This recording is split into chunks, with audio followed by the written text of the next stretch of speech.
So, Charley, I think it would be really great to speak a little bit today about the role of medicine, education, and self-healing. And that's a great visual, the diagram that we have that shows medicine being able to encompass, everything from supplements to food to pharmaceuticals.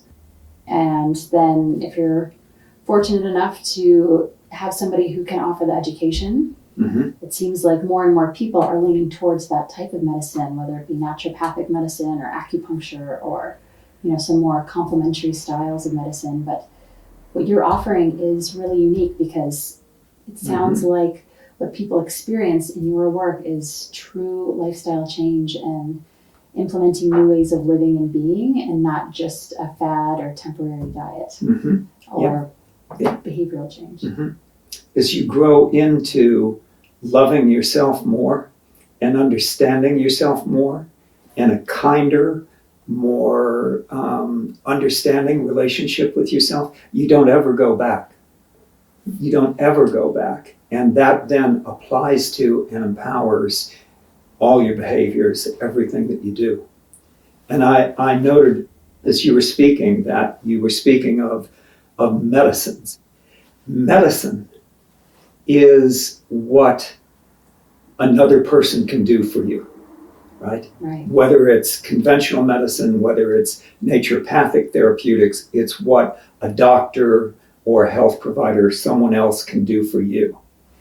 Education is a combination of a teacher and a student, but ultimately relies on that you are teaching the student, the patient, what only she can do for herself, right? She has to do the eating, the movements, the thinking, and the relating.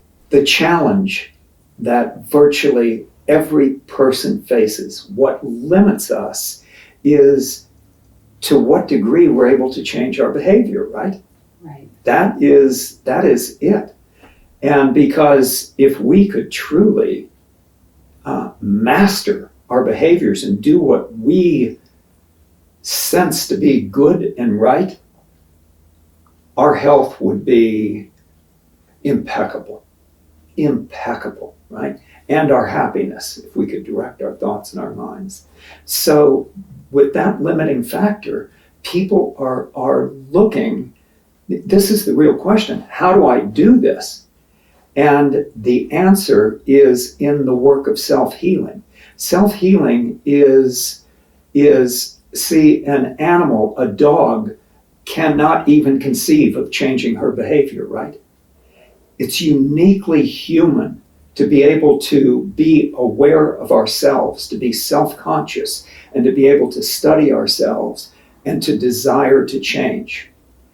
And this is the work of self-healing is, okay, we're studying ourselves, we desire to change, we all know this, but how do I do this? We do this by three medicines. We do by loving ourselves, by being kind to ourselves. That is the greatest power that enables us to change. And then by being kind to ourselves, we study ourselves, we listen to ourselves, and we grow to understand the reasons that we did not previously understand about what causes us to eat in the ways that we do, what causes us to be adverse to exercise, what causes us to be anxious. And this is the work of self-healing, is developing a new relationship with ourselves, one that is kind and one that is honest and seeks to understand. That's really beautiful, Charley. And I know personally, as well as, friends and family, just, over the years, it's like we have so much education available to us and a lot of wonderful practitioners from so many complementary and alternative styles of medicine.